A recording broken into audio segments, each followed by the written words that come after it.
નમસ્કાર મિત્રો, સુરત શહેરની અંદર ભારેથી અતિ ભારે પવન સાથે વરસાદ પડવાની આગાહીના પગલે રાજ્ય સરકારની સૂચનાને ધ્યાને લઈ અને સુરત શહેર કલેક્ટર દ્વારા આજે તમામ કારખાનાઓ બંધ રાખવાના આજે 31 જુલાઈથી અને કાલે 1 ઓગસ્ટના રોજ તમામ કારખાનાઓ બંધ રાખવા માટેનું એક જાહેરનામું હુકમ કરવામાં આવ્યો છે।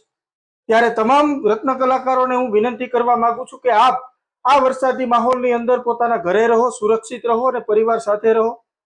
જ્યારે જ્યારે આવી આફત આવી છે ત્યારે એકાબીજાના સપોર્ટથી આપણે ઊભા થયા છીએ। તંત્રને પણ વિનંતી કરીએ છીએ કે જ્યાં પણ મદદની જરૂર પડે ત્યાં તાત્કાલિક મદદ પહોંચાડે અને ઉદ્યોગકારોને પણ વિનંતી કરીએ છીએ કે આ માનવતા મહેકાવાનો દિવસ છે ત્યારે રત્ન કલાકારો જે આ 2 દિવસનો પગાર પડે છે એ તમામ રત્ન કલાકારોને ભરી દેવા હું તમામને વિનંતી કરું છું અને રત્ન કલાકારોને પણ વિનંતી કરું છું કે કામ વગર બહાર નહીં નીકળો।